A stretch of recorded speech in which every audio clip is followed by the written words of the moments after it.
दोस्तों आज हम यहाँ पर बात कर रहे हैं कि एक पब्लिक रिलेशन ऑफिसर के इंटरव्यू के दौरान किस तरीके के सवाल आपसे पूछे जा सकते हैं।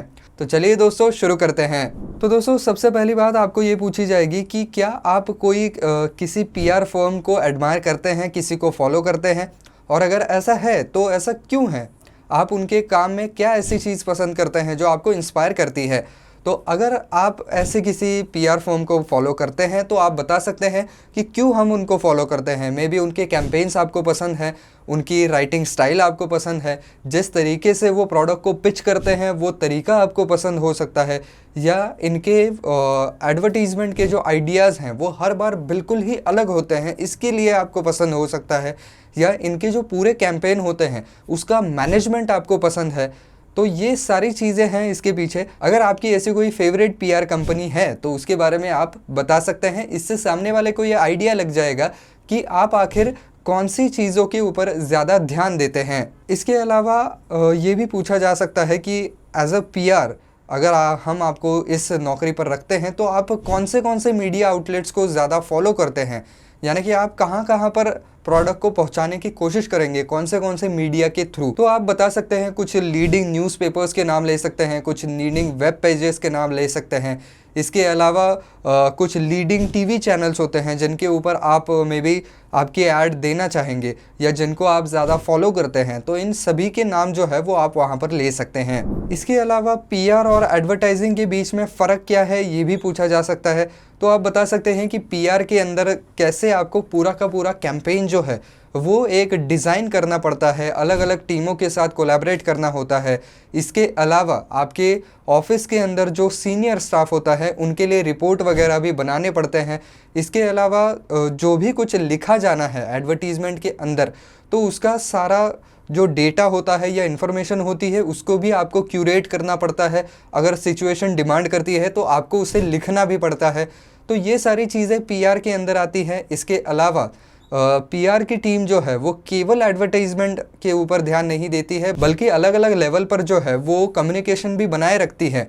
जैसे कि उनके पुराने कस्टमर हो गए, या अलग अलग मीडिया के जो रिप्रेजेंटेटिव होते हैं वो हो गए, अलग अलग चैनल के रिप्रेजेंटेटिव होते हैं, या सोशल मीडिया के थ्रू अपने कस्टमर्स के साथ भी ये लोग डायरेक्टली इंटरेक्ट करते हैं, जो कि एडवर्टीज़मेंट वाले लोग नहीं करते हैं। एडवर्टीज़मेंट वाले लोगों का काम सिर्फ एडवर्टीज़मेंट करना होता है अलग अलग प्लेटफॉर्म्स के ऊपर, या शायद थोड़ा बहुत एडवर्टीज़मेंट के पेज को या वीडियो को वहाँ पर डिज़ाइन करना, ये इनका काम हो सकता है, लेकिन एक्चुअल कम्युनिकेट करना लोगों के साथ ये इनका काम नहीं है। इसके अलावा ये भी पूछा जा सकता है कि एक अगर स्टोरी आपको पिच करनी है या आपके प्रोडक्ट को आपको पिच करना है तो आप किस एंगल से करेंगे। तो फिर आप सारी चीज़ें उसमें से बारीकियाँ बता सकते हैं कि सबसे पहली बात तो कौन सा टारगेटेड ऑडियंस है, उसकी ज़रूरतें क्या हैं, उसके हिसाब से हम स्टोरी को अप्रोच करने की कोशिश करेंगे, उसका एंगल रखेंगे। अगर आपने कोई ऐसा प्रोडक्ट लाया है जिसके लिए मार्केट में एक्चुअली बहुत सारे अल्टरनेटिव अवेलेबल हैं और काफ़ी कॉम्पिटिटिव प्राइसेस हैं, तो उस तरीके से एक अलग एंगल से आपको स्टोरी को प्रेजेंट करना पड़ेगा कि भले ही हमारे रेट्स थोड़े से ज़्यादा हैं लेकिन हमारी क्वालिटी बाकी उससे ज़्यादा अच्छी है। या अगर आप एक मोनोपोली है, यानी कि आपके कंपटीशन में कोई और है ही नहीं, तो आपका थोड़ा बहुत स्टोरी को रखने का एंगल ही अलग होगा कि किस तरीके से हमने रेवोल्यूशनरी प्रोडक्ट लाया है और किस तरीके से केवल और केवल यही प्रोडक्ट आपकी मदद कर सकता है। तो इस तरीके से जो है वो अलग अलग एंगल से आपको स्टोरी वहाँ पर प्रेजेंट करनी होती है या आपका प्रोडक्ट प्रेजेंट करना होता है। इसके अलावा ये भी पूछा जाएगा कि अफिलिएट मार्केटिंग के बारे में आप क्या जानते हैं। तो अफिलिएट मार्केटिंग मतलब जो रिलेटेड आपसे स्टफ़ है, यानी कि मान लीजिए कि आपका कपड़ों का ब्रांड है तो उससे रिलेटेड अगर कोई कंटेंट क्रिएटर्स हैं तो उनको अप्रोच करना, उनके साथ जो है वो थोड़ा बहुत कोलैबोरेशन करना, या वो लोग आपका कोलैबोरेशन करते हैं इसकी वजह से उनको पैसे देना।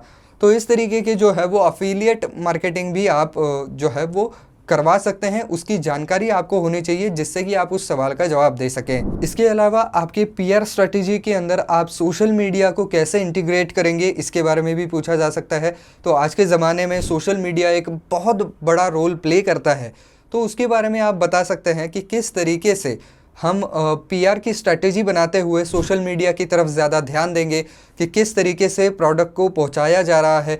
मे बी उस प्रोडक्ट के नाम से ही हैंडल वहाँ पर खोला जाएगा। ऑफ़र्स जो हैं वो सोशल मीडिया के ऊपर ज़्यादा पिच किए जाएंगे, क्योंकि फेसबुक जैसे बहुत बड़े बड़े प्लेटफॉर्म्स हैं जहाँ पर आप आपके प्रोडक्ट को ज़्यादा प्रमोट कर सकते हैं। तो ऐसे चीज़ों को आप किस तरीके से आपके पीआर स्ट्रैटेजी का हिस्सा बनाएंगे, ये दरअसल वो जानना चाहते हैं। इसके अलावा दोस्तों क्योंकि एक पब्लिक रिलेशन ऑफिसर को वहाँ पर अपने काम के रिपोर्ट्स भी देने होते हैं, तो ये पूछा जा सकता है कि आप अपने काम के रिपोर्ट्स किस तरीके से सामने रखेंगे, या आपके काम के जो रिजल्ट्स हैं वो किस तरीके से सामने रखेंगे। तो फिर आप उसके ऊपर बता सकते हैं कि किस तरीके से आप रिपोर्ट बनाएंगे, उसके अंदर क्या क्या लिखेंगे, और किस तरीके से इन्फॉर्मेशन को बाइफरगेट किया जाएगा, और किस तरीके से रिपोर्ट ऐसे बनाए जाएंगे कि वो पढ़ने के लिए और समझने के लिए आसान हो। तो इससे सामने वाले को ये पता चलेगा कि आपके ऑर्गेनाइजेशन स्किल्स कैसे हैं। इसके अलावा आपने अगर कहीं पर काम किया है तो आपको ये सवाल भी आ सकता है कि आपकी आज तक की सबसे क्रिएटिव पीआर स्ट्रैटेजी कौन सी रही है। तो खैर ये सवाल जो है वो जो लोग एक्सपीरियंस हैं उनको लागू होता है। तो अगर ऐसी कोई आपकी पॉलिसी रही है या स्ट्रैटेजी रही है तो उसके बारे में आप बता सकते हैं, और उसके अंदर एक्चुअली क्रिएटिव क्या था ये आपको वहाँ पर समझाना पड़ेगा, यानी कि क्रिएटिव आप किस चीज़ को कह रहे हैं। तो ये वो लोग वहाँ पर ज़रूर जानना चाहेंगे। इसके अलावा एक सवाल ये भी आ सकता है कि आपका क्लाइंट अगर आपकी बनाई हुई पीआर स्ट्रैटेजी से एग्री नहीं करता है, डिसएग्री करता है, तो ऐसे सिचुएशन को आप किस तरीके से हैंडल करेंगे। तो फिर आप वहाँ पर बता सकते हैं कि किस तरीके से उनको समझाने की कोशिश की जाएगी, और किस तरीके से ये आप उनको जताएंगे कि हम इस फील्ड में बहुत सालों से हैं और हमारे ख्याल से ये आपके प्रोडक्ट के लिए बिल्कुल सही रहेगा, आप एक बार हमारे ऊपर भरोसा ज़रूर कर सकते हैं। या अगर वो फिर भी वहाँ पर एग्री नहीं करते हैं तो आप ये उनको पूछ सकते हैं कि आप क्या चाहते हैं, किस तरीके का इसमें बदलाव चाहते हैं। तो कहीं ना कहीं जो है वो एक हम कहें कि मिडिल सेक्शन पकड़ करके वहाँ पर सोल्यूशन ढूंढने की कोशिश करेंगे और अपने क्लाइंट को जो है वो सेटिस्फाइड रखने की कोशिश करेंगे।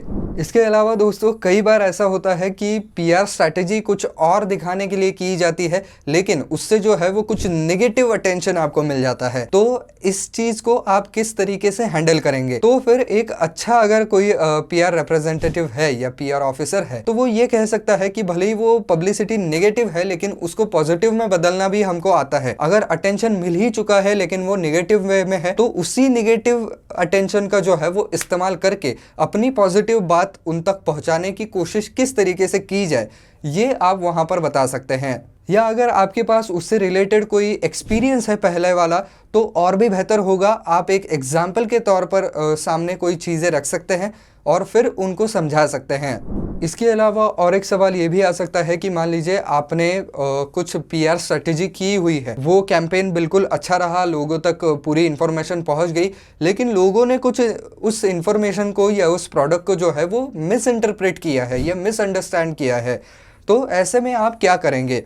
तो फिर आप बता सकते हैं कि इस मिसअंडरस्टैंडिंग को दूर करने के लिए एक और पीआर कैंपेन को जो है वो लॉन्च किया जा सकता है, और पहले वाले ऐड को ही थोड़ा बहुत मॉडिफाई करके भी आप नई ऐड डाल सकते हैं। या तो डायरेक्टली आप इशू को एड्रेस कर सकते हैं कि शायद कुछ लोगों ने इसको इस तरीके से मिसअंडरस्टूड किया था लेकिन ये ऐसा नहीं है।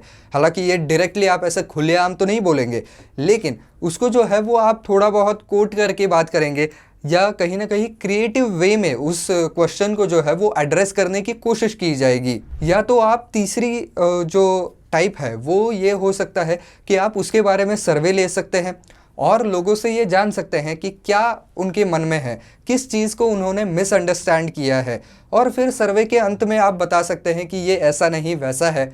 और सर्वे के अंदर पार्टिसिपेट करने के लिए भी आप जो हैं वो थोड़े बहुत सैम्पलिंग वगैरह भी कर सकते हैं, जिससे कि लोग ज़्यादा से ज़्यादा उस सर्वे में जो है वो पार्टिसिपेट कर सके और ज़्यादा से ज़्यादा लोगों तक आपकी जो है वो इन्फॉर्मेशन पहुंच सके। तो दोस्तों इसके अलावा एक पीआर ऑफिसर का काम भी यही होता है कि जो कोई नए लोग उनके टीम में जुड़ रहे हैं तो उनको ट्रेन करना, उनको मॉनिटर करना। तो अगर आपने कहीं और काम किया है तो ये सवाल आपसे ज़रूर पूछा जाएगा कि क्या आपने किसी और आदमी को वहाँ पर ट्रेन किया है, उनको मेंटोर किया है। तो अगर ऐसा है तो आप बता सकते हैं कि किस तरीके से आपने लोगों को ट्रेन किया है, मेंटोर किया है।